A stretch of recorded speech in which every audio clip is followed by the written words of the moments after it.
Hi, everyone, and welcome back to the NDIS debriefing podcast with Jordy and Alyssa.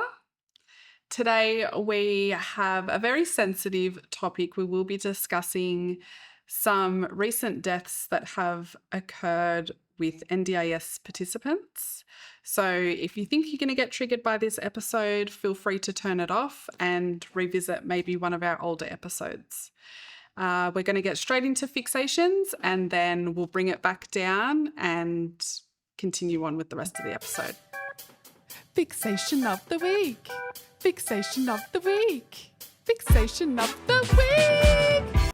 So, Jordy, what is your fixation this week? My fixation is an annual one that comes up every year, Right. and it is Married at First Sight. Yep. Yes. Quick maths. Maths is my life right now. Oh, I haven't gotten into this season. I feel like the last 3-4 seasons have all been the same, like had the same types of personalities.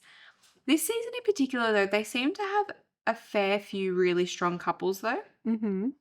And you've got like all the fights and the screaming at each The other across the drama. table and the drama Yeah, and whatever. yeah. But there seems to actually be a fair few that I could see potentially working out. Like they are really chill.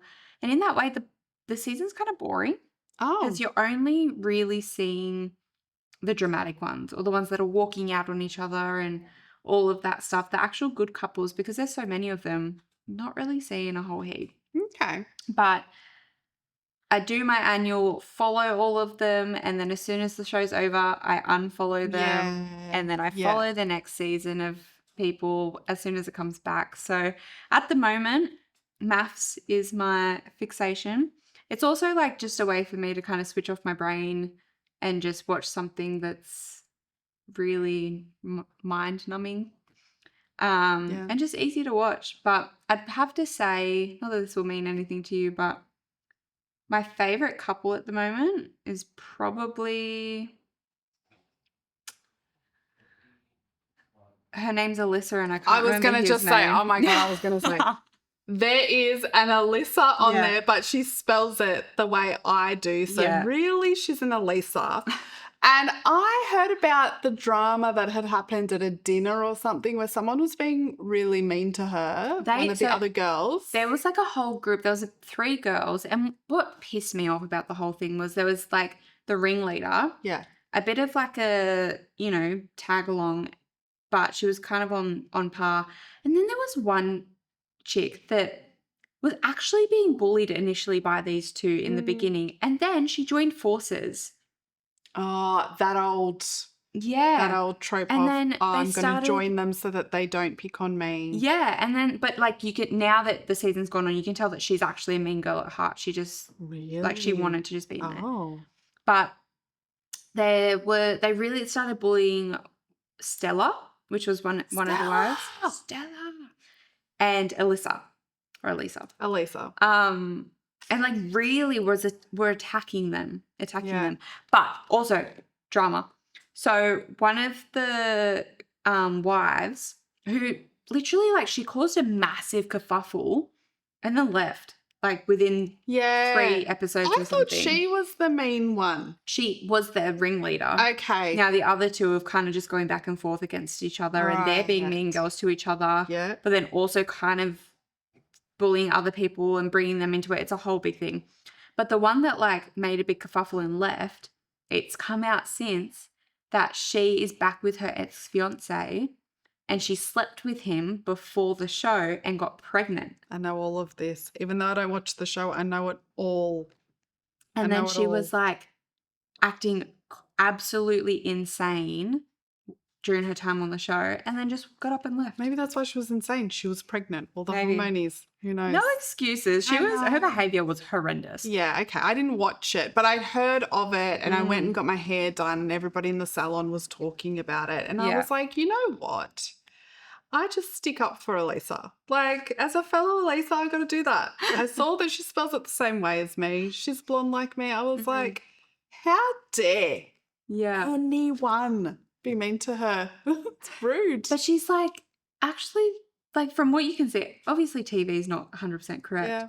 but she's chill. Like her and her husband are probably my favorite couple. Okay. Then there's another one that's like the token, like really cute but kind of nerdy couple, like just really like, fly under the radar. Then there's another one that's come on board and they're just like a disaster in the making. Like it's just the season's interesting this year. So that at the moment is what I'm fixated on. And I'm like one of those people that's like, oh, Maths is on at 7:30. I got to go. Yeah, like, that was made last year. I think I started watching it last year because there was someone on there that was from the Illawarra who knows my family. So I was like, oh, I'm just going to watch, Yeah. He ended up being super boring, but I ended up watching for other people. His wife, I loved his wife on the show. She was great. crazy. She was great. But I loved her. Made for great TV. Great TV. Yeah. So yeah, this year I just haven't watched it. I haven't done it. Wasn't expecting to, and then people at work were talking about it, and I just put it on one night because I was like, nothing else to watch. And I'm like fully hooked now. Yeah. So that's been my fixation. Over to you. Well, it is race week in Formula One this week. So I'm wearing my McLaren because I'm going for Oscar. This is an older jersey from about 3 to 4 years ago, but I am going for Oscar, our little Aussie driver. Mm-hmm. It's fantastic. I forgot that the listeners, I was going to say, tell the people. They don't know. This isn't like just a fixation for Alyssa. This is a lifestyle. So this has become a lifestyle. Okay, so everybody knows that I was fixated on Formula One. Yeah. I discussed it numerous times on the podcast. Mm-hmm. So last year, I actually became an official for the Formula One. So I was in the support paddock. So I wasn't in with the drivers, but I was in with the support paddock drivers, so the supercars. Mm-hmm. And I loved it. I met an amazing group of people. I think something that I've really found with myself is I really enjoy spending time with people that I wouldn't normally spend time with. Yeah. And I enjoy getting to know people and their backgrounds, and I'm just really interested and curious with people. Mm. And so for Formula One, that was like a perfect situation because, you get people from everywhere internationally wanting to be an official for the Formula One. So I got to meet heaps of cool people. We even have a WhatsApp chat where we discuss whenever there's a race, we get on there and talk about the races. There's some people that are there officially now already and they're sending pics and we're talking about things. People and that great. you share a common interest with, but don't see often. Yeah. So it was fantastic. I loved it. It was so tiring, to the point where there were days where I'd finish. So they're really early mornings. So you're getting up at around 3-4 o'clock in the morning, going to the track before the sun comes up. So beautiful. And then you're going home at 6-7 o'clock at night. So long days. Plus when I was in support paddock, there were days where I was coming home and I couldn't feel my feet. Your feet go numb from standing on them all day. Crazy. Sounds so enjoyable. It's crazy. I know. And that's the thing is you feel like you're crazy because you're why do I enjoy this so much? I'm literally in pain, but it is so much fun. And I got to meet some of the drivers. We did a track walk and I got to meet some of the drivers there, the F1 drivers. That was really cool. But I sort of got a little bit of a taste for it. And when we were talking, me and the other people that were officials, we were what's the next race that we can do? Some of the girls were we should do Bathurst. It would be really fun. So we were yep, cool, let's do Bathurst. So I applied for Bathurst and I just happened to get media centre. So I worked and I did that and I loved the Bathurst 1000 was... Explain what the media centre is. Chef's kiss. So the media centre is I work with the photographers, the journos, the videographers for Bathurst in particular, I drive them to different spots on the track so that they can get their photo. And yeah, in the media centre itself, it's like, you know, giving them directions, making sure they've got everything that they need, stocking them up with snacks, which they would say is the most important thing that I do, stocking up the fridge with drinks, all that sort of stuff. So it is, for me, I've found, weirdly, it's like self-care for me. Yeah. So it's the only time, literally the only time that I switch off completely from work. Yeah, wow. Because it's like I'm in another work role. Yeah. So then I'm taking that work role really seriously and I'm doing that rather than focusing on behaviour support. Yeah. Very different, but at the same time, I would say not different because you're still working with people and so you're still getting to know people and getting to know, you know, what people like and what people want and all that sort of stuff. But it's also like a special interest of yours. So you're like in the atmosphere, you're with the people. I would say that a lot of the time I don't actually get to watch like the qualies or, you know, the practice runs and all that sort of stuff. I think, you know, we do tend to make time for the race itself and watch the race, which is really good. But it's just like, it's such a vibe being in that whole atmosphere. Like I said, it's so different from what I'm used to day to day. So it's been great. And I have been very fortunate that the guys that I've worked with have asked me to come on board and continue to do that for the foreseeable future. Which is so exciting. It is very exciting. That's so cool. I am very excited and I love it. But yeah, trying to sort of juggle that with work is, you know, can be difficult. But for me, I would say it's probably worthwhile at the same time. So yeah, definitely. yeah, So that's been a bit of a fixation for you. a fixation for a long time. Yeah. I would feel say. like it like comes up especially around when you go to events and then it calms down a little bit and then it pipes up again. Yeah. It's like just a constant. Yeah, because I obviously have to like get in that mindset too of like, okay, I'm going to this environment which is so different from my work environment, and then like having that come down when I get back home and I'm like, all right, I've got to ease back into my work and like, okay, this is what I'm doing. Like I said, they're so different from each other that it's like you really just need to take a moment to step back and go, okay, this is what I'm doing for this one. This is what I'm doing for that one. Yeah. So it's very, very cool. But I have major FOMO because I actually missed out. They closed the applications early this year for officials. So I missed out on becoming an official this year at the Formula One. So I am not at the race this weekend. Sadness. But hopefully, fingers crossed, I'll be fortunate to go to another race this year at some point.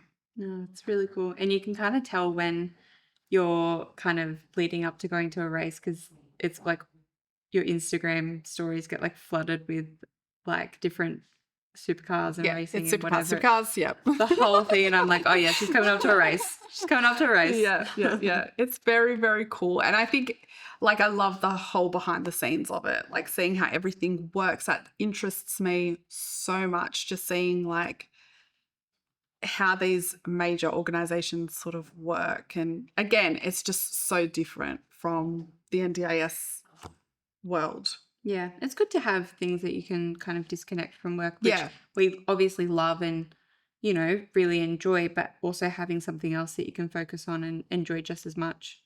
It's really 100%. cool. And I think that like with self-care, you know, so many people go, oh, like go and get your nails done, go get a massage, go get this done for your self-care. For me, that does nothing for me. Self-care for me, like I like getting my nails done, but I wouldn't say it's a form of self-care. I'd say that it's just something I like getting done.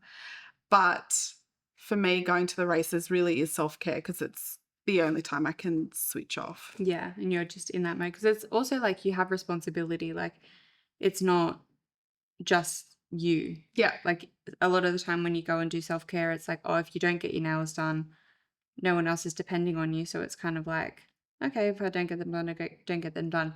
But you're actually like stepping into another role. Yes. So it's a bit different. Yeah. Yeah. Yeah. That's good fixation. That's my fixation. So today we are going to be discussing the recent murder-suicide of the family. Where were they based in Australia? WA. In WA. Yeah. Do you want to sort of speak a little bit on that? Yeah. So in December and January, so December of last year, January of this year, there was 2 really close deaths of participants within the NDIS. Both very different situations, but both just as tragic. And we kind of wanted to touch on that because I think it is something that really shocked the nation. And I think when those things happen, it really brings you back to what are we doing? Why are we here? How do we better support people as a country, as a community, you know? So in December of 2025, a young man who was 22, I believe, he was dependent on a ventilator and 24/7 nursing care. The NDIS, even though there was an abundance of reports to say what he needed, and even, I believe, a independent assessor employed by the NDIS also agreed that this is what he'd need, it was slashed. His funding was slashed. He did not get the funding that he needed. And unfortunately, in December, he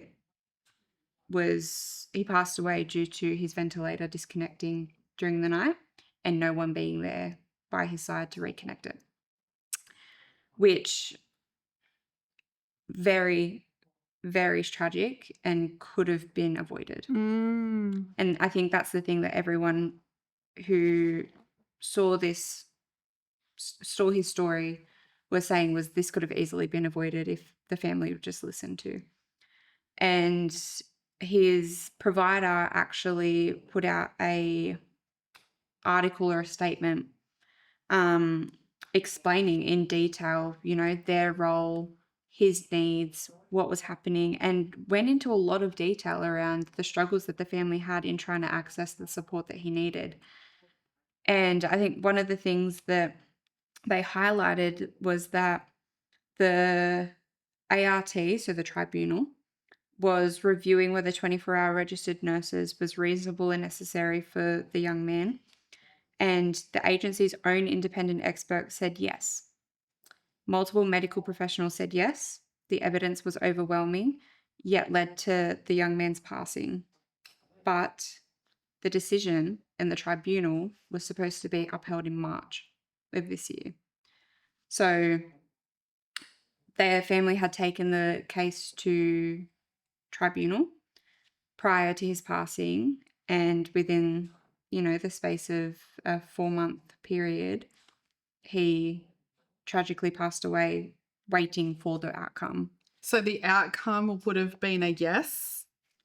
Based off of the evidence that everyone had and that they were presenting. Yeah. You never know with tribunal. But well, it sounded to me like everybody was on board. They had independent doctors and stuff that said yes. The question is, where did the system fail? Yeah. Why was this not provided? If everyone was saying yes, he needed it, where did things go wrong? And it's interesting because the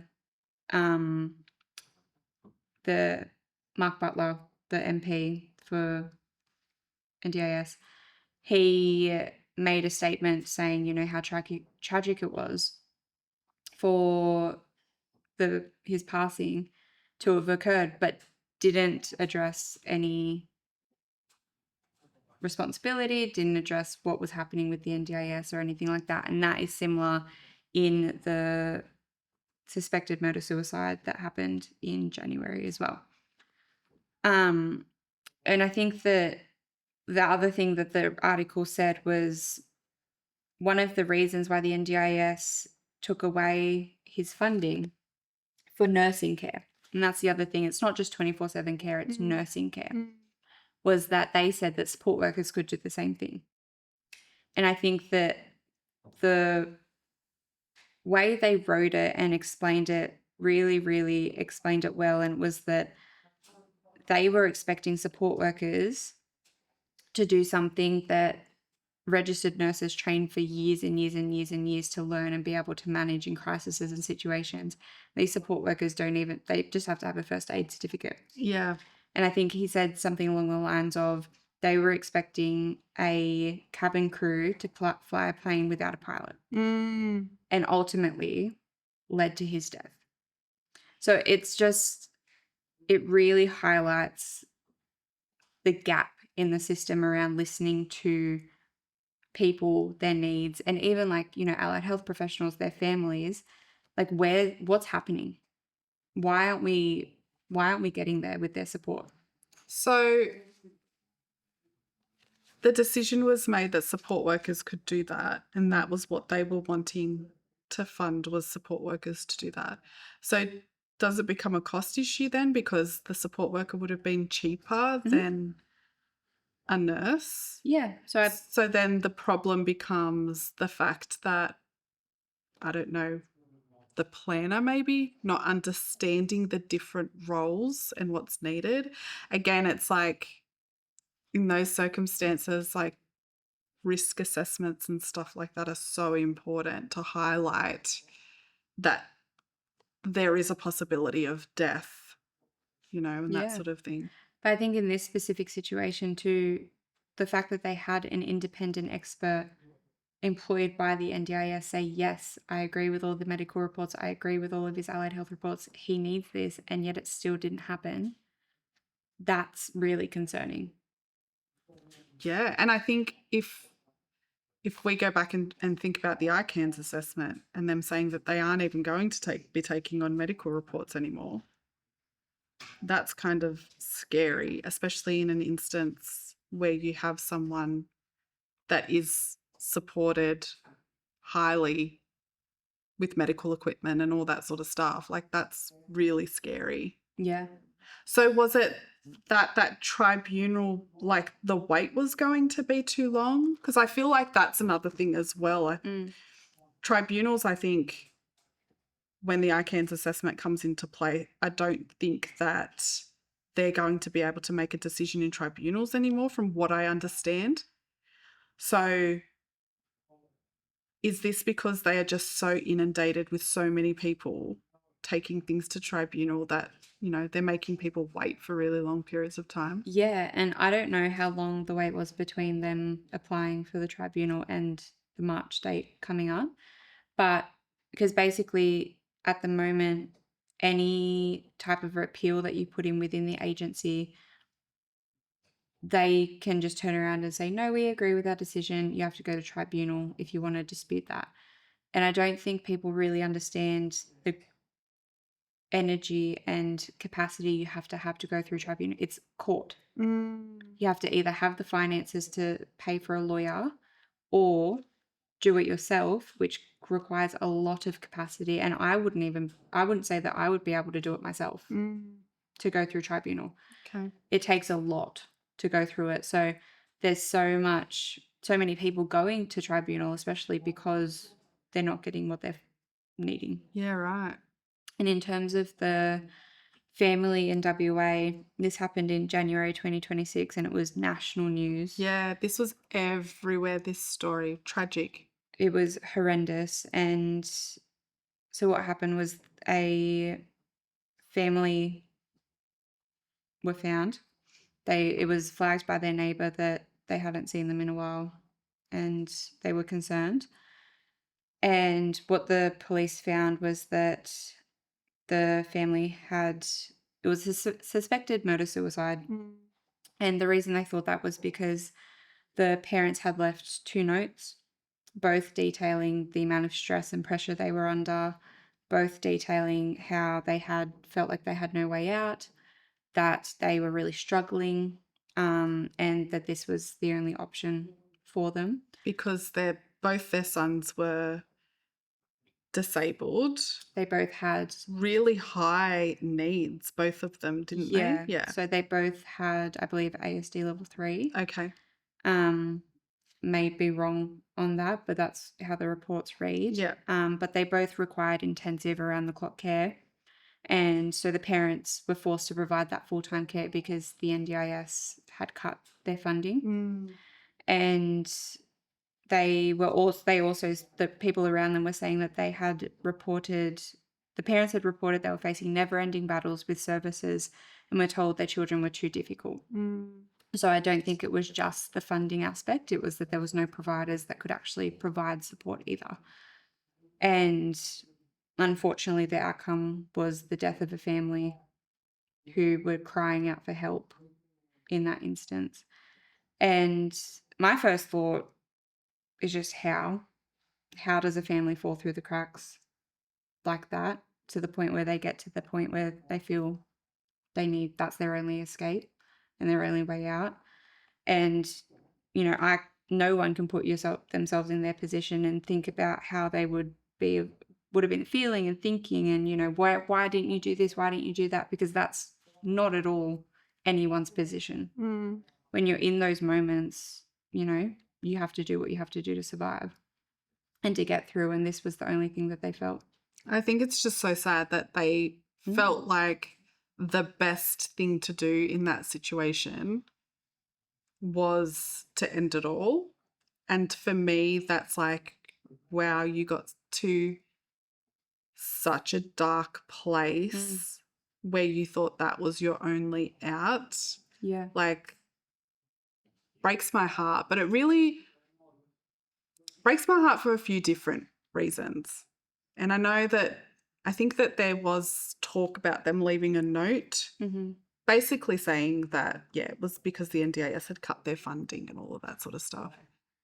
But again, where have we gotten to as a society where families are reliant on these external services and we are not checking in with each other to make sure that we are each okay? Like, where were their family? Where were their friends? I think I feel a bit sad about that because, and I know that raising kids with additional needs, like, it's so hard. You lose friends, you lose, it can be really hard, even just as a parent, to raise kids and, you have everybody's input on to what you're doing wrong, what you should be doing and all that sort of stuff. And then when you have kids with additional needs, it just compounds that even more, right? So it becomes really difficult. So then you might cut off family if, that's becoming a bit too much, or family might not even want to be around you because they just think it's too much. But I don't know, like, where are we at as a society when we're just so willing to cut everyone off rather than just saying, I accept you for who you are, where you're at, what's happening in your life, and I'll be here for you if you need it. Like, where were their friends? Where were their family? Where were their neighbours? Where was anybody, just anybody, really checking in on this family and making sure that they're okay? Like, I feel like there's so many I feel like this is so many people and so many participants that we see, and it's just, I think, a really hard pill to swallow because there's no answer to it. You can't make people do things. Yeah. But it's like we all, and I think that's why it made such media attention, obviously because 2 beautiful boys were killed, but also it's putting up a mirror to society and being like, where are we at where these parents thought this was the easiest way out? I do believe that, the NDIS probably does play a part in it. They said it themselves. But I think that a large part of the whole missing piece is that we as a society have gone to shit with checking in on each other. And I feel like we've all just become so, it's all about me and my inner peace and what I've got to do for me and me, that we're not looking out for each other, which I think is bullshit. I agree. And I also do think that there is kind of an element too of trust at the end of the day, and like trusting your kids with who do have additional needs with family and friends, and people who may have expressed that they don't agree with certain things or can't handle people or, can't handle your kids and things like that. And I think that a lot of people have more trust in, handing them over to a support worker who has that rapport with them, has potentially done some training, is there to do a job so that you can have some respite. I think there's a little bit more trust in that than leaving them with grandparents or friends or anything like that, because there's also that burden and that guilt attached there. When there's a support worker, they're getting paid. They're here to do a job. So it's kind of okay. You don't feel as guilty. I'm not a parent. I can't say that that's not a thing, but I feel like there would be an element of guilt. And then also that whole, you don't know how people are going to react to, like, families and friends and stuff. They might be making people feel bad for babysitting their kids and, looking after their kids and stuff, which then reinforces it. So I think that not having either side of it would then result in feeling hopeless and helpless and like there's no other option. And I think, I just think it's such it's a huge problem. And I think one of the things that, I thought of straight away as a parent, because I've heard it myself when I've gone in for a review, is that whole parental responsibility bullshit. And I just thought of them straight away. I thought of, I could swear to God, I could hear it happening to them when they've gone in for a review. And somebody to say, that's parental responsibility, that's parental responsibility. Okay, sure. For any other parent that is raising a neurotypical kid, they probably have the capacity to do it. Yeah. Okay. But these parents were raising not one, but two children with high support needs. Yeah. The burnout, they probably weren't even sleeping. Okay. They probably couldn't financially keep up. I can almost guarantee that one of them was at home looking after those kids and couldn't work for that reason alone. If not both.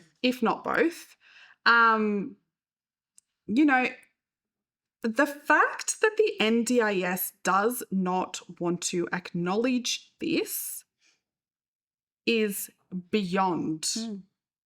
And that's the issue, is that they're seeing it as a parental responsibility is if a child is under 18, when they turn 18, they're an adult, so it's different.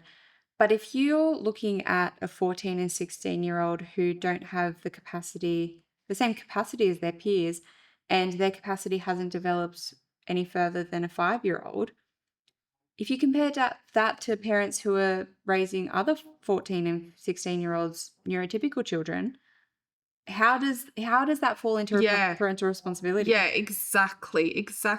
There's some parents out there that are raising teenage children that have a disability, that have the cognitive capacity of a toddler.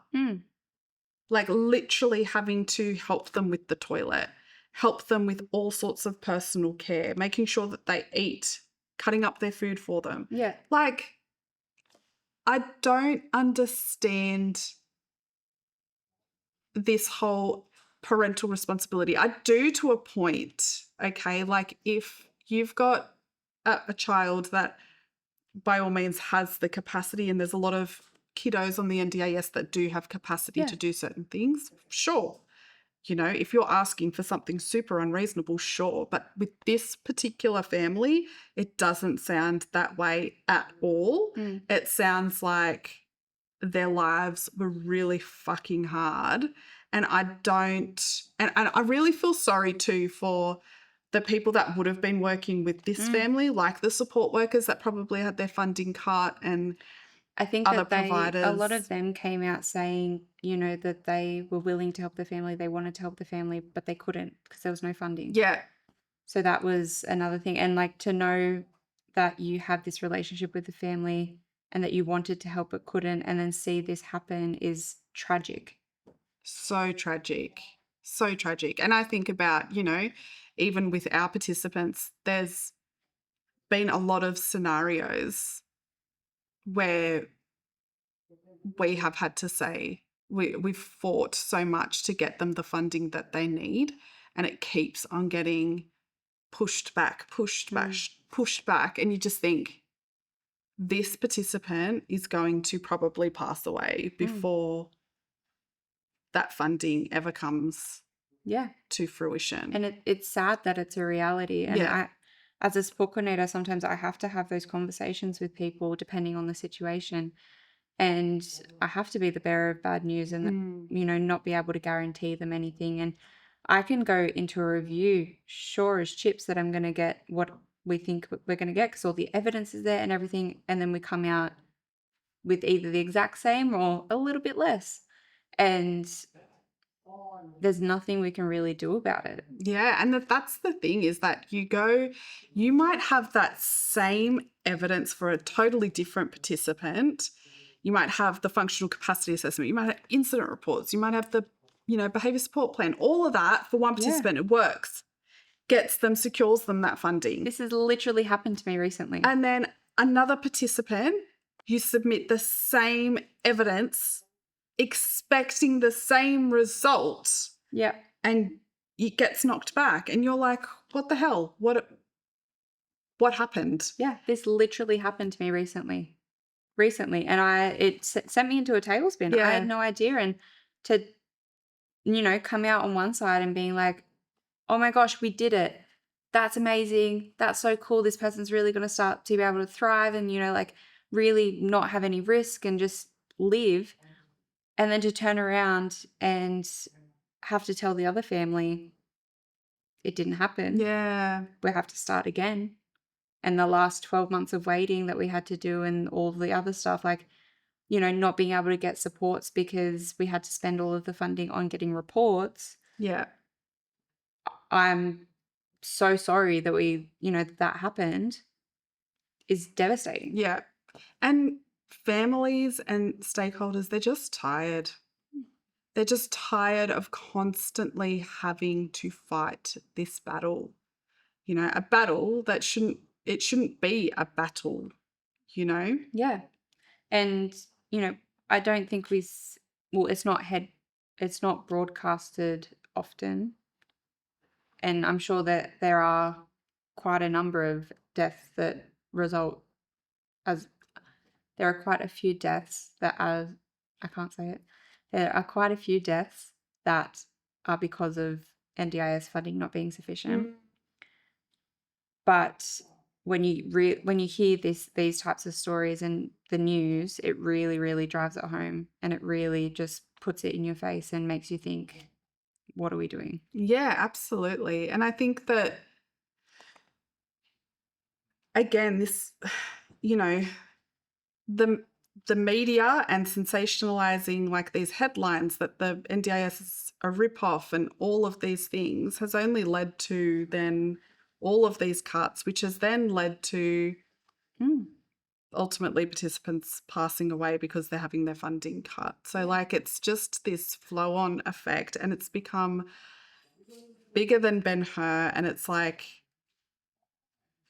and I think that that's why a lot of also therapists are burning out and leaving the sector, because they can just see, it's a little bit like, you know, insurance companies, and they have such massive you know, staff rollover all the time because they get burnt out and they can see that people are really in desperate need and aren't getting what they need. And it's a little bit like this in the NDIS space, where we can see what they need, we're fighting for it, and we're getting pushed back constantly. Yeah, and it's not any one person's fault. No. It's a systemic issue. Yeah. And it's not just the systemic issue, it's people's ideas about the NDIS too and what the NDIS can provide. Yeah. And I think that's kind of feeds into your question of where were the other supports for these families, you know, that they didn't have to rely on the NDIS solely for all of this stuff.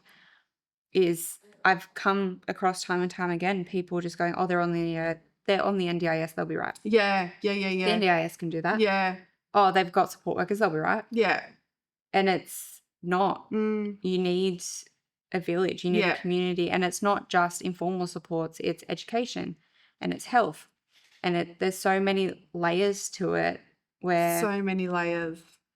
as a country we're just not, it's not synced and it's not working. Yeah, and how many times as well, like when we've had participants that are dealing with health find out they've got NDIS supports and go, they've got NDIS supports, Story of my life. we're gonna leave them and you guys can deal with that.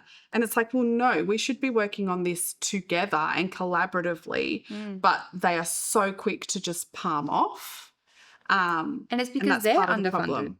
Yeah, absolutely. You know, like it's just a national issue. It's a definitely a crisis. And I wonder too, like with the parents in this situation, you know, was there mental health support for them?